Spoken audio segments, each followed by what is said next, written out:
I thought I was just catching a regular taxi home from work that night. But when the driver turned around, locked the doors, and told me I looked exactly like his murdered daughter, I realized I might not make it out alive. My name is Luna Hayes, and I'm 28 years old. I work as a marketing coordinator at a busy firm in downtown Boston, which means I'm used to working late nights and catching rides home when the subway stops running. I've always been the independent type, the kind of person who walks confidently down dark streets and doesn't jump at shadows. But I'm not reckless either. My younger brother Kai taught me to trust my instincts and always let someone know where I am. I've lived in Boston for 6 years now, ever since I graduated college and landed my first real job. I love this city, even with its unpredictable weather and expensive rent. I know which neighborhoods to avoid after midnight, which drivers to trust, and which shortcuts to take when I'm running late. I thought I had everything figured out. I thought I was safe.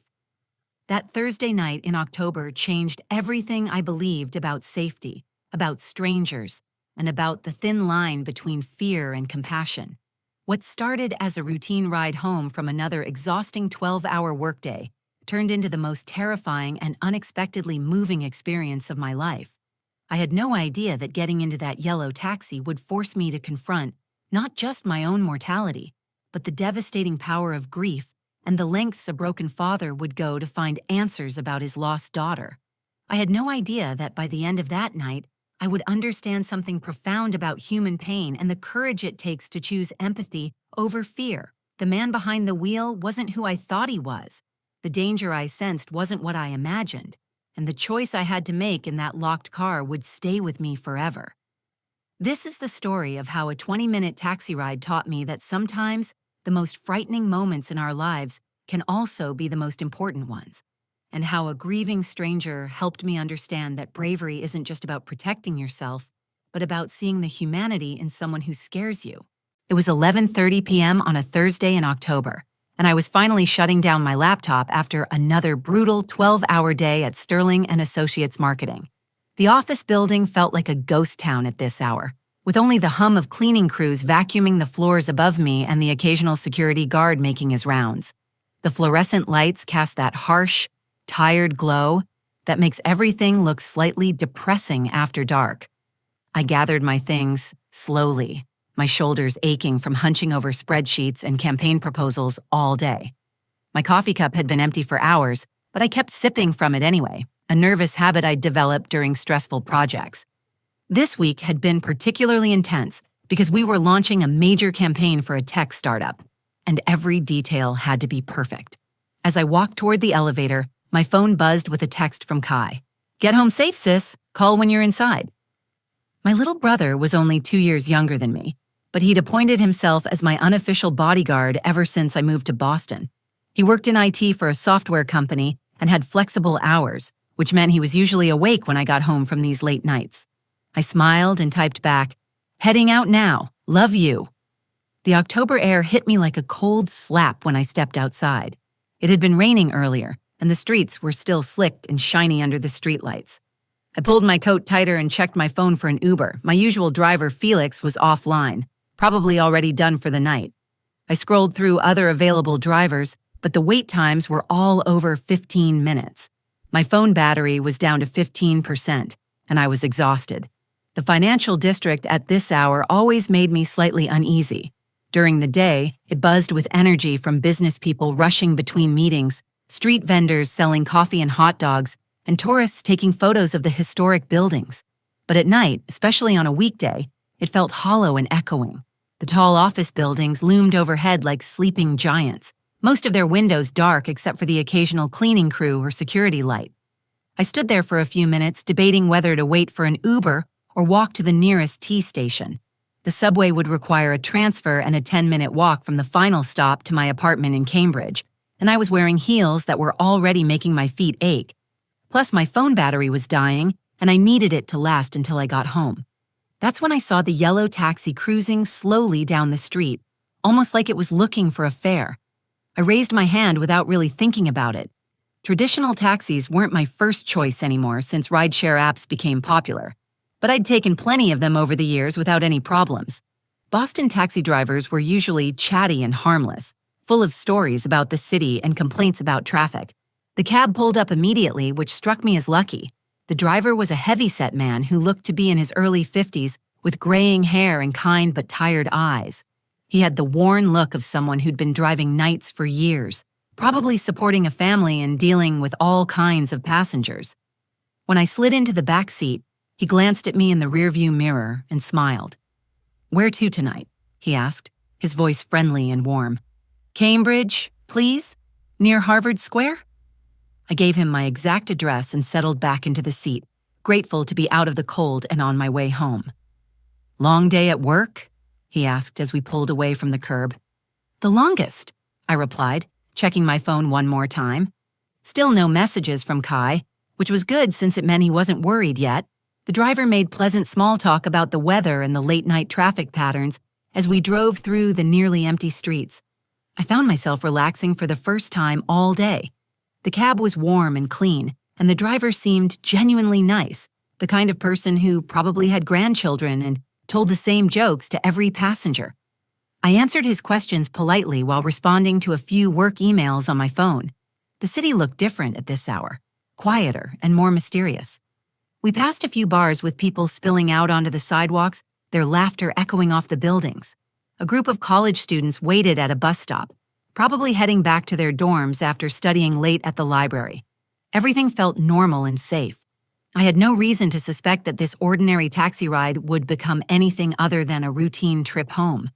I had no way of knowing that the friendly driver making small talk about the weather was about to change my life forever. About 15 minutes into the ride, I noticed something that made my stomach tighten with unease.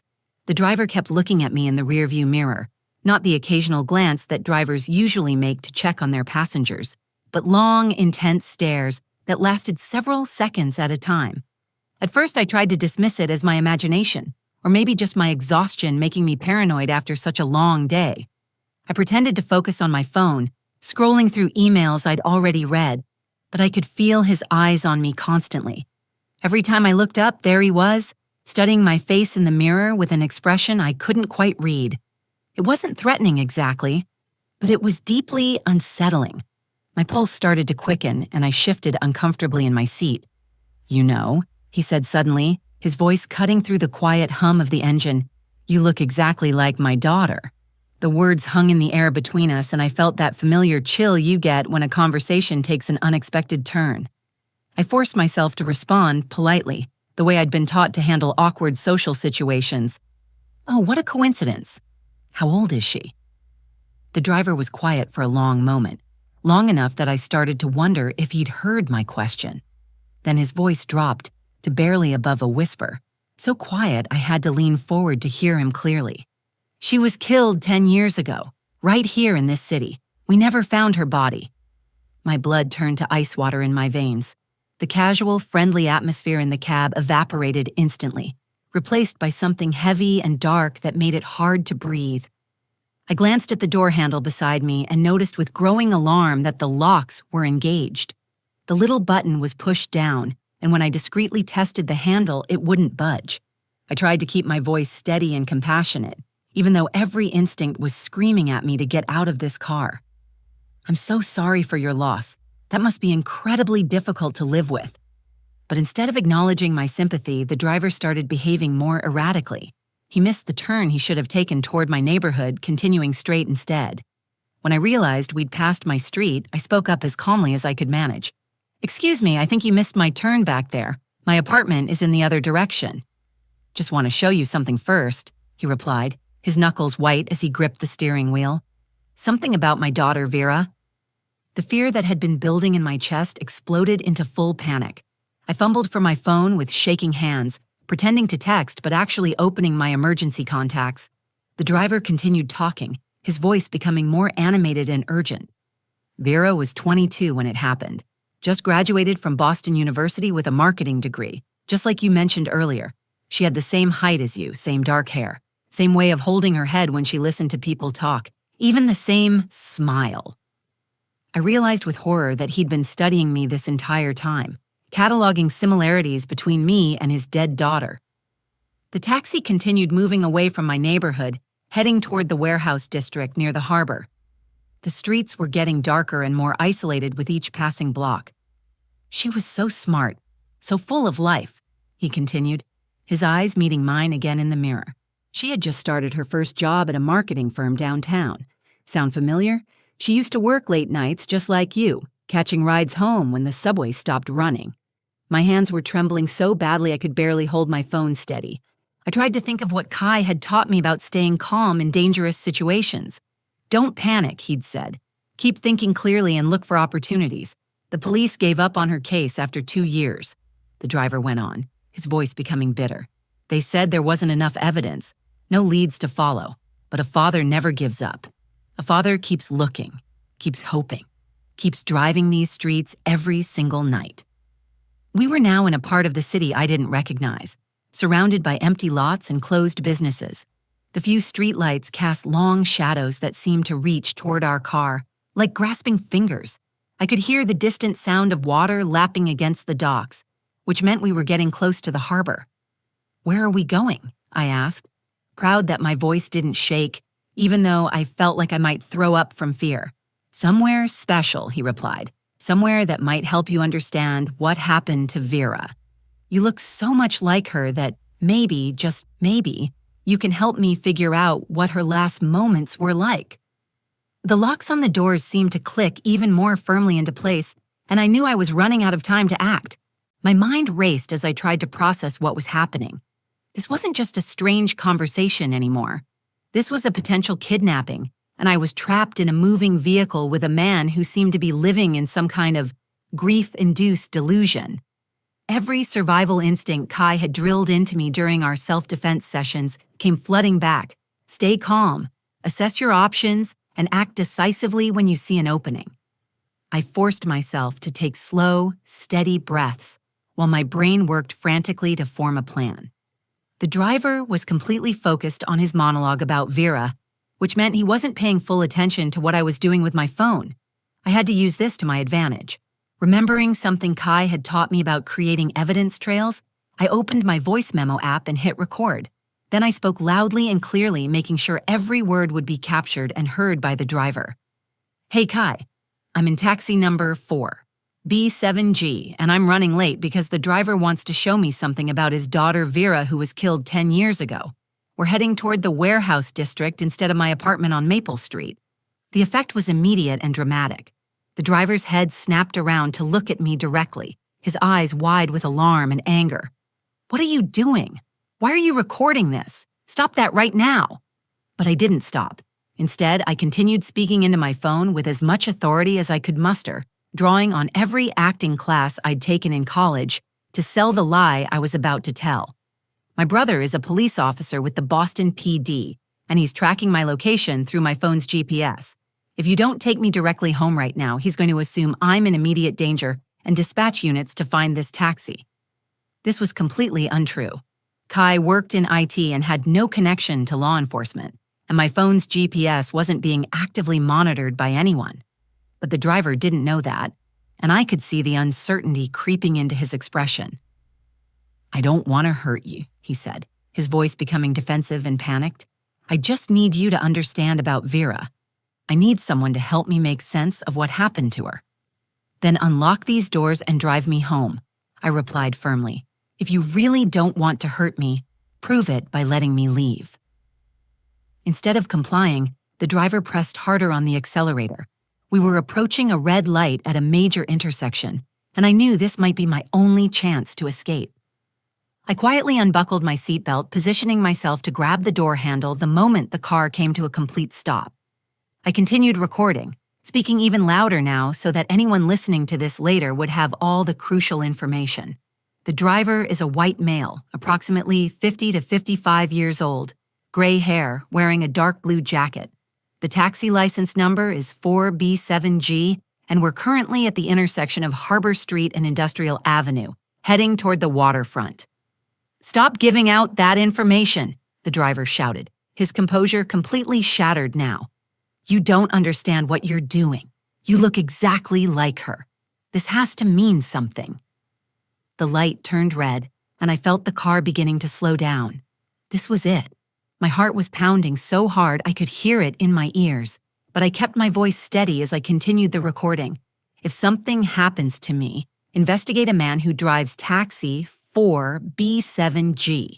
His daughter Vera was killed 10 years ago, and he's been driving around looking for someone who resembles her. He's taken me to the warehouse district against my will. As soon as the taxi came to a complete stop, I lunged for the door handle and pulled as hard as I could, but the electronic locks held firm. The door wouldn't budge. Panic flooded through me as I realized my escape plan had failed. The driver turned around in his seat to face me fully, and I could see tears streaming down his face. His expression wasn't angry or threatening, but rather desperate and broken in a way that was almost more frightening than outright hostility. "Please," he said, his voice cracking with emotion, "I'm not going to hurt you. I swear on Vera's memory that I won't lay a finger on you. I just need 5 minutes. 5 minutes to show you where we found her backpack, where someone last saw her alive. You look so much like her that maybe if you see it, you can help me understand what she was thinking, what she was feeling in those final moments." The light turned green, but he didn't move the car forward.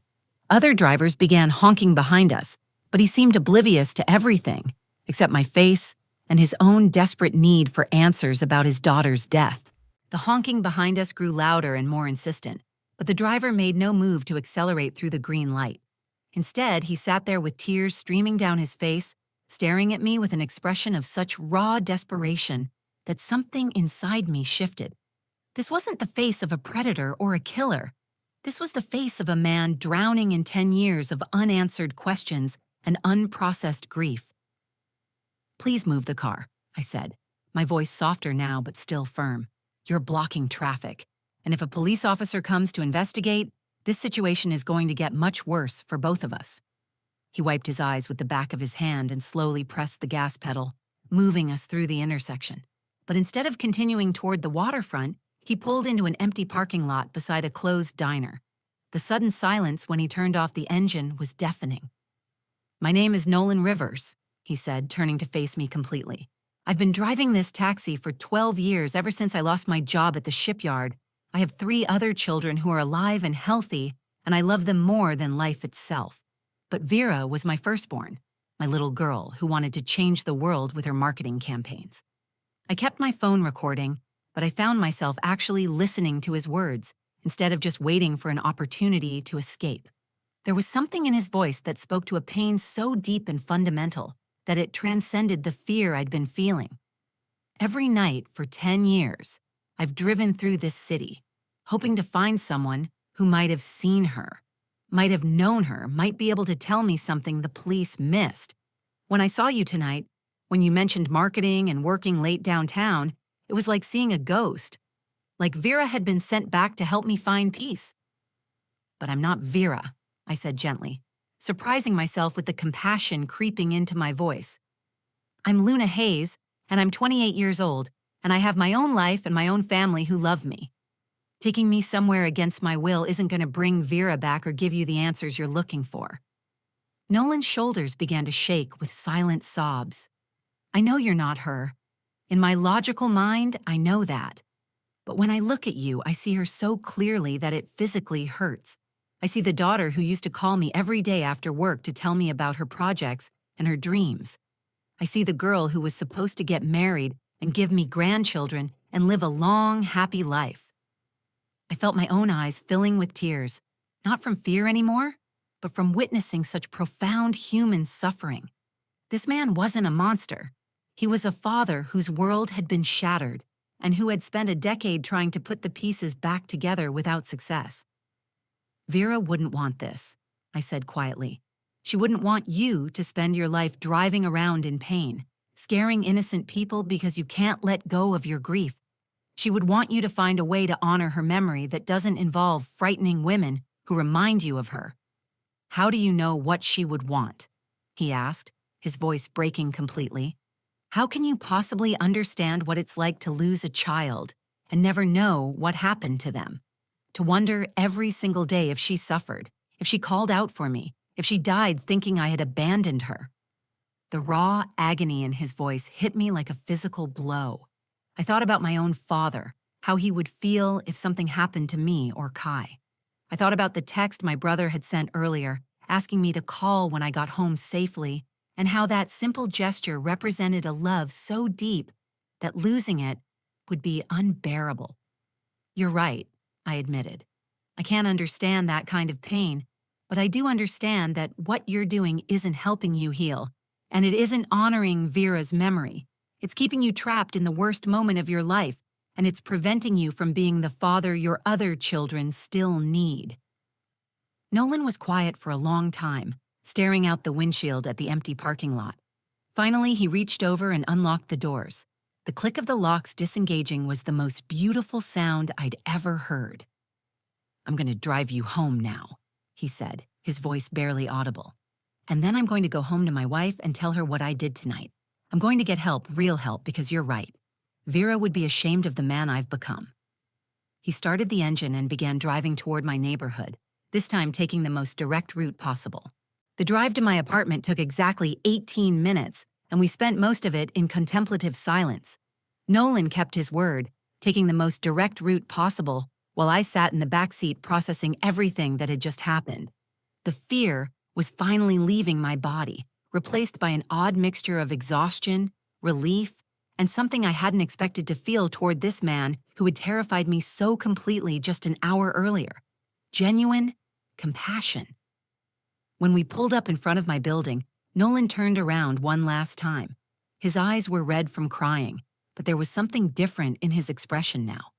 The desperate, haunted look had been replaced by what seemed like the first glimpse of clarity he'd experienced in years.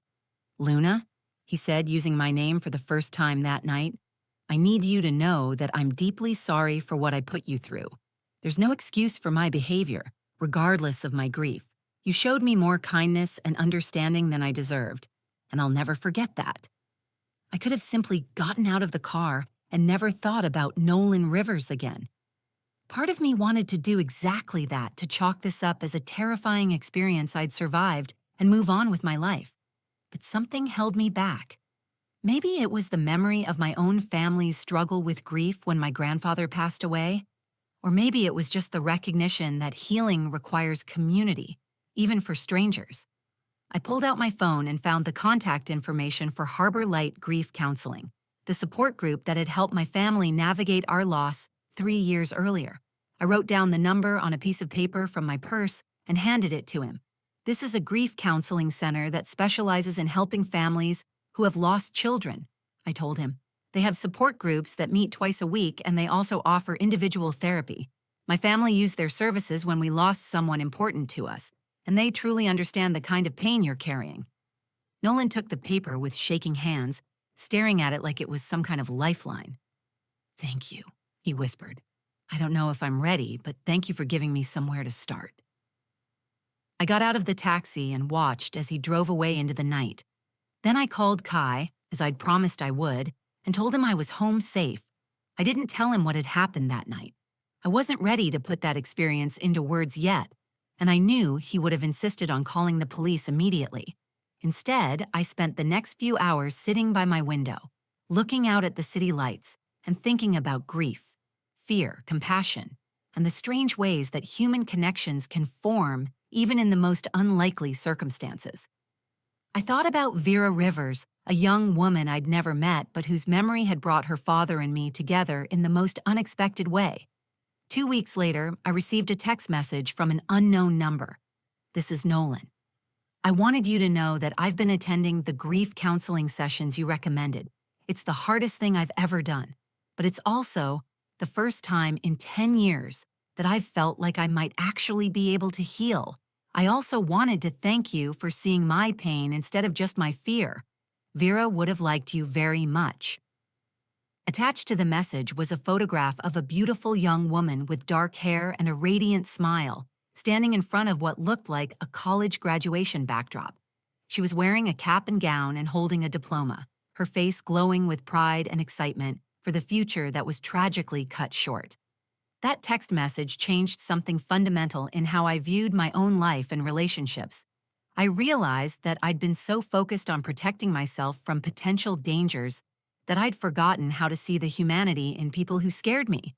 Nolan had taught me that sometimes the most frightening situations arise not from malicious intent, but from pain so deep that it distorts everything around it. I started volunteering at Harbor Light Grief Counseling Center on weekends, helping facilitate support groups for parents who had lost children.